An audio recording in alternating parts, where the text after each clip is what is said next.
Bismillah, Assalamualaikum warahmatullahi wabarakatuh. Waalaikumsalam warahmatullahi wabarakatuh. Selamat siang semua. Selamat siang, Bu. Wah, gimana kabarnya hari ini? Baik, Bu. Alhamdulillah. Pada semangat semua kan? Iya. Jadi hari ini kita belajar tentang sejarah, ya kan? Iya. Jadi sebelum itu, Ibu mau bertanya, apa tujuan dari mempelajari sejarah? Ada yang tahu nggak? Ya, silakan. Agar kita lebih paham tentang sejarah Nabi dulu dan agar kita lebih paham tentang agama kita Islam. Nah, bagus. Yang lain ada yang bisa? Ya, udah bagus. Jadi, tujuan kita belajar sejarah agar kita bisa mengambil kesimpulan dari sejarah-sejarah terdahulu, agar kita bisa mengambil hikmahnya, ya kan? Iya. Agar kita bisa mengetahui tentang sejarah-sejarah khalifah, cara-cara kepemimpinan khalifah, ya kan? Iya. Jadi, hari ini kita akan belajar tentang dinasti Ayyubiyah. Ada yang udah pernah dengar? Ada. Ada. Oke, berarti anti suka sejarah ya?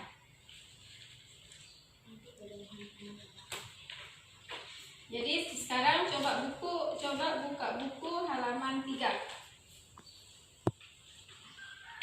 Nah, coba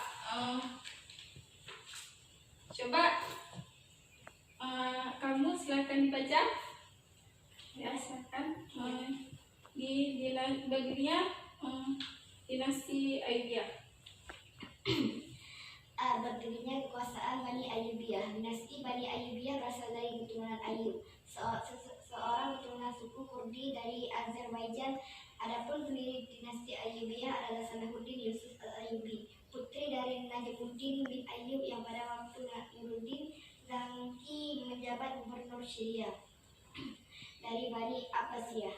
Ia diangkat sebagai kepala garnisun di Baghdad. Nah, sudah cukup. Jadi dari yang kawan kalian bacakan tadi, ada yang udah paham sebelum Ibu menjelaskan tentang siapa pendirinya dinasti Ayyubiyah, di mana sejarah berdirinya, udah paham? Ada. Baiklah. Jadi sekarang akan Ibu jelaskan ya. Jadi dinasti Ayyubiyah didirikan oleh Salahuddin Ayyubi. Dinasti ini berdiri disebabkan karena runtuhnya dinasti Fatimiyah yang pada saat itu berdirinya selama 276 tahun.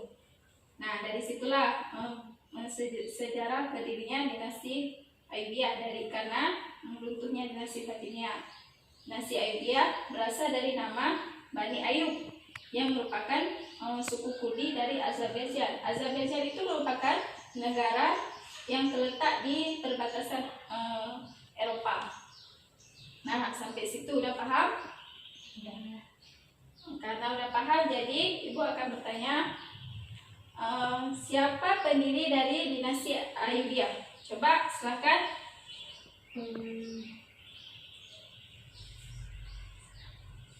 Salahuddin Yusuf al-Ayyubi.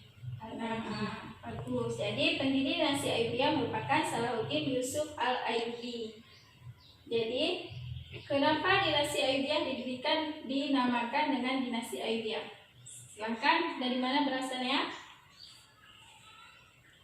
Silakan, Uti. Dinasti Bani Ayyubiyah berasal dari keturunan Ayyub, seorang keturunan suku Kurdi dari Azerbaijan. Nah, bagus. Jadi sampai sini berarti udah paham kan, Ibu kira kan? Nah, Jadi kalian tahu nggak sosok pribadi seorang Salahuddin al-Ayyubi? Mau dengar nggak ceritanya? mau. Nah, Salahuddin Ayyubi merupakan seorang pemimpin yang sangat tegas. Beliau juga seorang yang sangat bijaksana. Bahkan beliau dikenal dengan seorang raja yang budiman. Tahu nggak kalian kenapa dinamakan dengan sebutan raja yang budiman kepada Salahuddin Ayyubi? Karena Salahuddin Ayyubi merupakan seorang pemimpin yang mempunyai solidaritas tinggi, bukan kepada agama Islam, bukan pada agama Islam aja, tapi kepada orang yang non-Muslim juga beliau mempunyai solidaritas yang tinggi. Jadi karena itulah para orang Muslim maupun non-Muslim menyebutkan beliau sebagai raja yang budiman. Nah, bahkan pada saat peperangan, ketika peperangan antara Salahuddin Ayyubi dengan perang salib dengan para tentara salib, beliau bahkan memenangkan peperangan tersebut. Jadi karena dimenangkan peperangan tersebut, pada saat itu jika yang kalah maka akan dijadikan sebagai budak dari orang yang menang, ya kan? Ya. Tapi Salahuddin tidak melakukan itu. Salahuddin bahkan bertanggung jawab atas pemimpin dari perang As-Salib itu, pemimpin dari raja-raja As-Salib itu kan. Jadi karena itulah Salahuddin Ayyubi dikenal dengan sebutan raja yang budiman. Nah, sampai situ udah paham?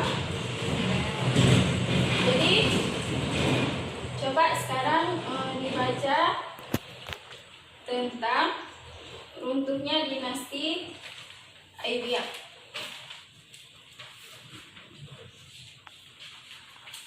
Nah, coba dibaca. Silahkan. C. Runtuhnya dinasti Ayyubiyah.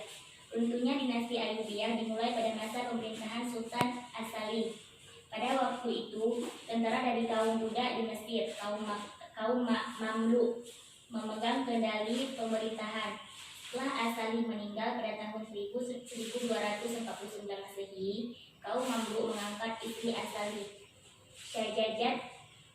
Syahjadat Ad-Dur sebagai sultanah. Dengan demikian berakhirlah kekuasaan dinasti Ayyubiyah di Mesir dan digantikan dengan dinasti Mamluk.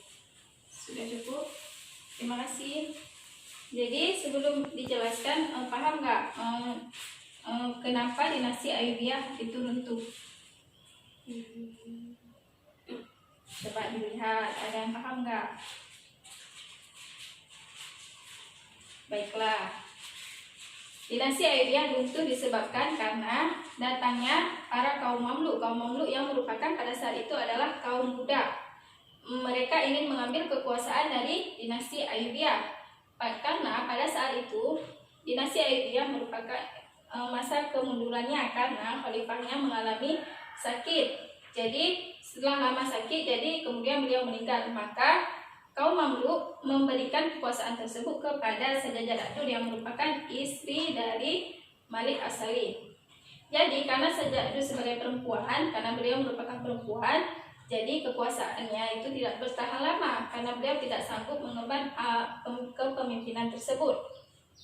Jadi beliau dengan sukarela mengembalikan kekuasaan tersebut kepada kaum Mamluk. Nah, disitulah runtuhnya dinasti Ayyubiyah. Jadi sampai situ udah paham? Nah, karena kalian udah paham, jadi ibu minta kalian menulis kesimpulan dari materi kita tadi. Oke, sambilan kalian menulis kesimpulan, ibu akan mengabsen kalian terlebih dahulu. Silahkan.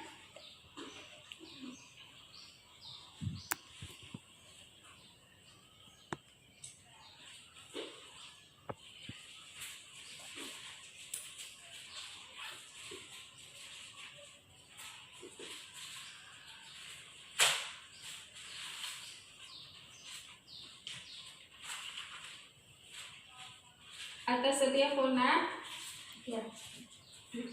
Iza Farahia, Hadir. Zahratul Aini. Hadir. Ya, berarti hadir semua ya hari ini ya. Iya. Berarti pada sehat, oke ya. Jadi berhubung waktunya hampir habis, kesimpulannya sudah siap. Sudah. Jadi sekarang ibu akan meminta salah satu dari kalian untuk membaca kesimpulan dari materi kita hari ini. Jadi coba silakan, coba dibaca kesimpulannya.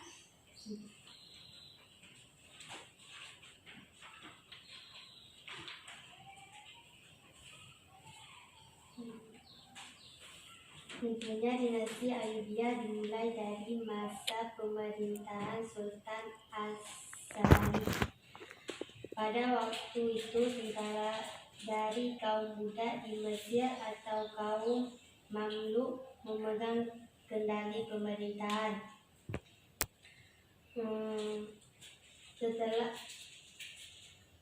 Setelah As-Salim meninggal pada tahun 1249 Masehi, kaum Mamluk mengangkat istri As-Salim, Syahjajat ad-Dur, sebagai sultanah. Dengan demikian berakhirlah kekuasaan dinasti Ayyubiyah di Mesir dan diganti dengan dinasti Mamluk. Nah, terima kasih. Jadi berarti menurut Ibu kalian sudah paham ya. Jadi karena waktunya sudah habis, Ibu akhiri. Tapi sebelum itu pesan Ibu, jangan lupa belajar ya tentang materi kita hari ini. Karena belajar dan menuntut ilmu itu adalah suatu hal yang sangat penting, seperti yang dikatakan dalam Mahfudhot, al-ilmu saydun wal kitabatu qaiduhu suyudaka bil hibalil wasiqah. Jadi di dalam Mahfudhot itu menjelaskan tentang menuntut ilmu itu suatu yang penting, karena ilmu itu diibaratkan sebagai mata pancing, sedangkan buku ataupun kitab itu diibaratkan sebagai pengaitnya. Jadi kaitlah mata pancing itu dengan tali yang sekuat-kuatnya. Nah, dari situ kita paham kan bentuk pentingnya menuntut ilmu. Bahkan dari hal sekecil apapun kita harus mempunyai ilmu terlebih dahulu, ya kan?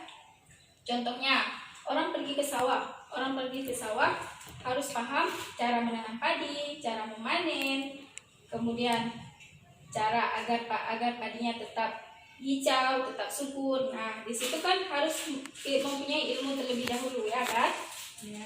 Nah, karena situ jangan lupa belajar, oke? Ya, semua pelajaran harus belajar kita, ya kan? Jadi, Ibu akhiri.